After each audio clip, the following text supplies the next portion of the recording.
This is the Emergency Medical Minute, sponsored by Mile High Ambulance.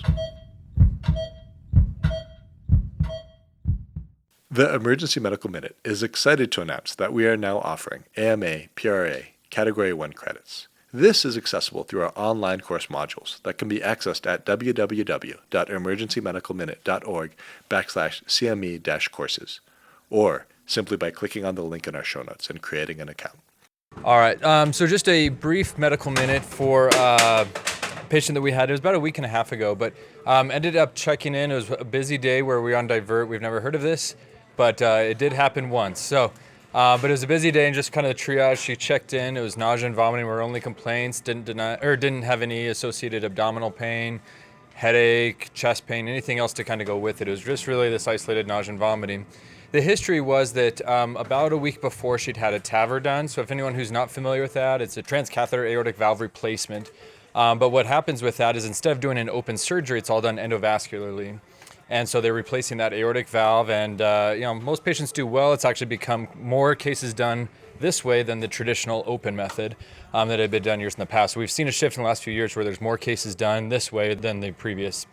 The thing to be aware of with these patients is they are a higher risk of stroke than the average patient. So one is they're already kind of sick already. They have bad aortic stenosis or insufficiency, but probably stenosis that led them to getting this procedure done in the first place.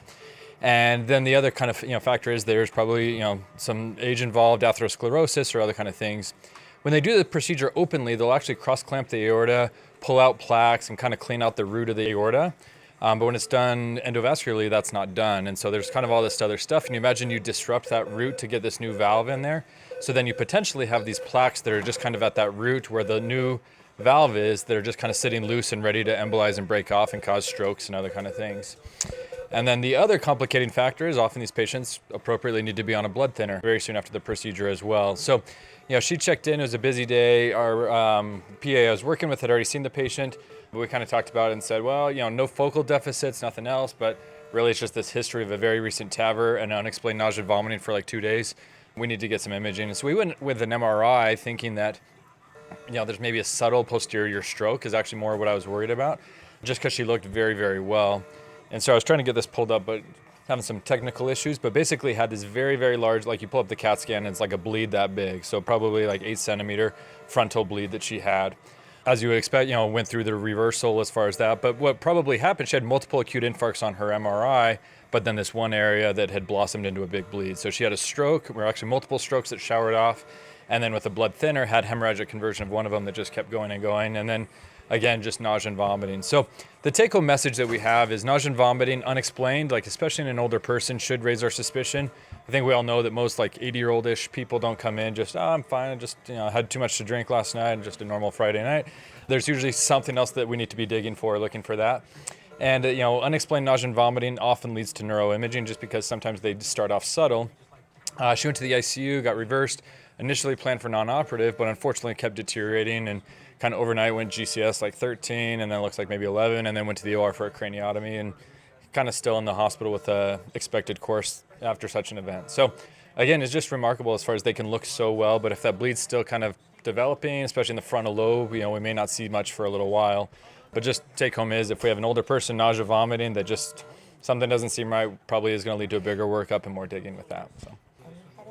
No, she said maybe like in retrospect a headache, that she took Tylenol for the day before and felt fine. So yeah, the question was did she have any headaches? So very minimal. And then TAVR patients, its numbers are even as high as like 10% in some studies will have a stroke within 30 days. Now it's meaningful or clinically significant or not, but just high suspicion of stroke in these TAVR patients. So thanks, guys. We'd like to thank our sponsor, Health One Continental Division, and Swedish Medical Center for their financial contributions to the EMM. Donations from them and listeners like you make it possible for us to fulfill our mission of producing and spreading free medical education to the masses. If you enjoy our show, please consider making a one-time or recurring donation to help cover our operational costs and keep the EMM awesome. Click on the link in our show notes to make a donation. Thank you for listening.